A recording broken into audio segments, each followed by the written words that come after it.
All right, it is 7/8/23, and we've got possibly our easiest shrine to go over to date.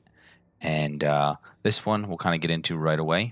We've got, I believe, yep, we've got all behavior IP perks this time. So, again, as always, we recommend if you want these perks or more than one perk from any of these killers, survivors, etc., spend the iridescent shards on the chapter and then unlock these with blood points. But we've got a trapper perk. This is one, again, trapper's like the face of this franchise, and you can get this with just blood points. But we've got a trapper perk, Agitation, which basically increases your movement speed when transferring bodies when you're carrying people, and also expands your terror radius, which is key to some of the builds that use this. So the two things that popped in my head, the quickest is getting the scourge hooks, right? Scourge hooks can be a little rough with the spawn sometimes, right? They are RNG based. So agitation helps you get to your scourge hooks.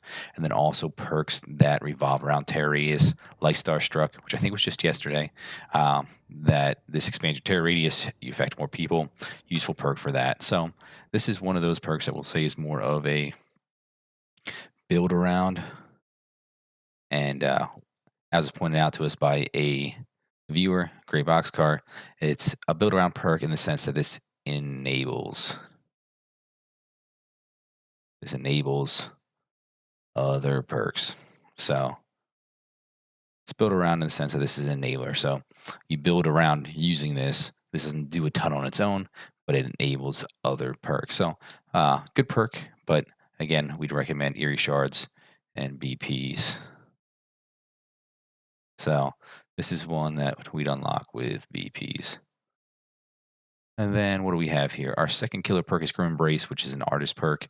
This is a neat one. We like this perk. We'd like to see more of this, and we'd like to see a little bit more strength in perks like this because they are healthy and they're cool. So what this does is each time a survivor is hooked for the first time, you gain a token, and when you hit 4 tokens, so you hook everyone, then this activates and it blocks all the generators for 40 seconds, and then it reveals the obsession's aura to you as well. So lets you know who to go chase or somebody to go chase, and also blocks generator. So this just incentivizes you to not tunnel, to kind of spread that around to get strong effects. Again, you still can tunnel and just get this later in the game, but the idea is there as a perk that promotes not tunneling. So I think that's pretty neat. That said, it's not the greatest, most reliable, right? Sometimes you have people that are just stealthing you that you just can't get. You get one really good survivor that's juicing you. So then sometimes it's a dead perk, or by the time it locks generators, they're down to very few. They're resetting anyway, right? They're resetting health states, healing up. So it didn't do a whole lot. So it's situational, but it is a neat perk. But because of that situational nature of this perk, this is one that we're going to call kind of more meme at this point. Just not quite strong enough. But it's a start. Hopefully they'll do more perks like that in the future.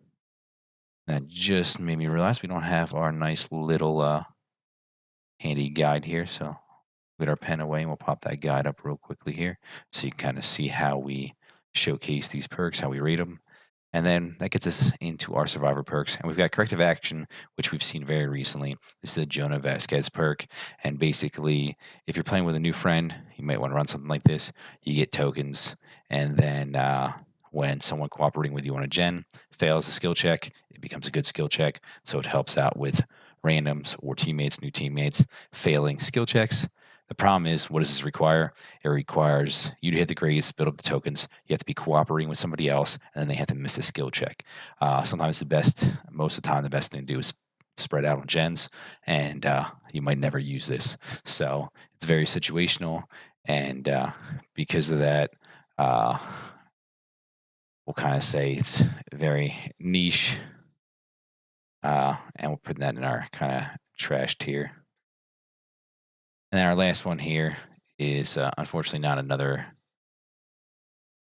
great survivor perk. This is Urban Evasion. It's a Nia perk, and it makes you crouch at 100% speed, so you move around faster crouched.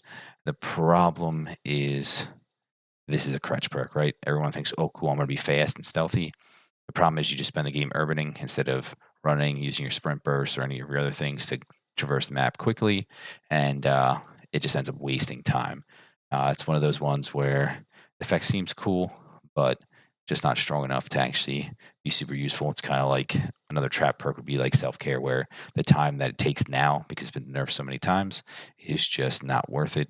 And you end up throwing games just by spending 4 minutes a game healing 4 times. So that's an easy one for us to mark in the trash tier as well. And then with agitation, like we said, that's the big one that you're going to want, but we'd probably get it with BPs. Grim Brace is neat, and these other ones are very niche or just not good at all. So we got one that you kind of want if you don't plan on playing Trapper, leveling up Trapper, then grab this one out of the shrine. But otherwise, hang on to those Eerie Shards. There's a couple more days left of this, so hopefully we'll, in 12 hours, have a better set of perks for you. Anyway, I'm Smig. I'm signing off, but I do appreciate you guys stopping by. Hopefully, this was informational. You learned a little something. We are heading over to do our stream. We got our little crappy Jeff cosplay on, but hopefully, we see you guys in the comments on our stream or sometime in the fog. If you're not subscribed, please hit that subscribe button. It helps us out. But as always, we appreciate you stopping by.